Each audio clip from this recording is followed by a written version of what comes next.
Hi and welcome to my channel. My name is Darren Bartlett and I love talking African affairs, especially when it comes to current affairs happening on the African continent. Now, Malawians have gone to the polls to elect the next president.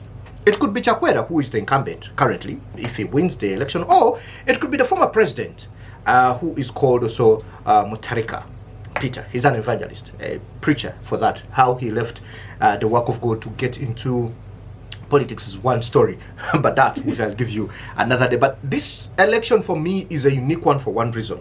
It's the first time I'm seeing three presidents or former leaders for now, because we don't know who's going to be the next leader. So I'll consider Chakwera as a former leader as well. It's the first time I'm seeing three former leaders in the same election, running for president. I mean, you have Chakwera himself is an incumbent, you have Peter Mutharika, and then you also have Joyce Banda. All of them have ruled that country for some time, and now they're in the same race. However, I think the biggest race right now, as we look at it, it's between Chakwera and Mutharika, because the two have been neck to neck. In the previous election, you remember what happened. They announced the results, and then Chakwera managed to win in a rerun.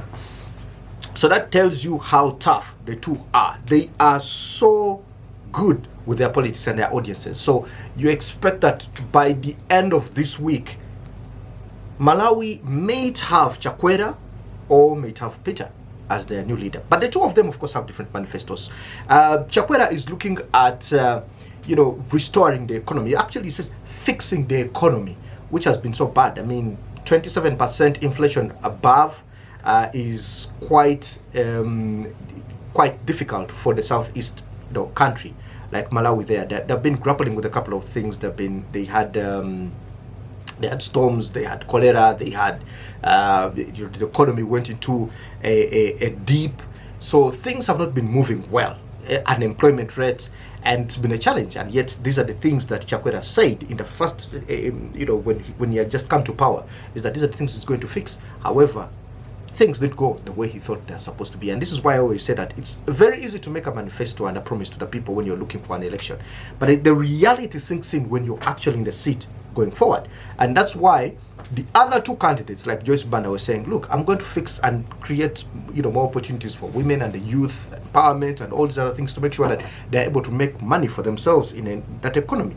And that the first reforms that most of these presidents make is to try to fix the economics, but many times they fail because it's not run. The economy of the country is not only based on its governance, even when the governance plays a huge role, but it's a little bit wider than that. So the counting is going on, though as of yesterday, by the time I was getting updates on the elections that were happening there was a voter low turnout at around 51% compared to 2020 when they had about 67%. So that is quite a gap.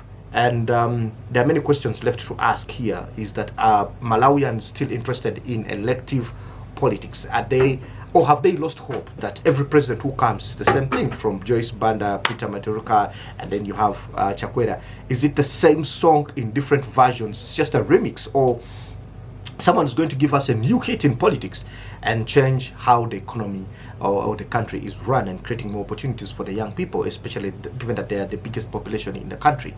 So yeah, the elections are going on, but I'll give you the results the second they come out. It doesn't matter whether I film it in a very nice place like this or not, but I will make sure that you get updated on the elections and the results that come out from Malawi. It's the first country, not the first in Africa, of course, to have, but for me, it's the first major country that's that's having elections, because expect other countries like Cameroon, countries like Central African Republic, countries like Tanzania, which will be having an election just the next month. And actually, I have a story on Tanzania as well. But that's it for the Malawian elections. I will see you in another one. Don't forget to subscribe so that you don't miss out on the stories that are happening on the continent.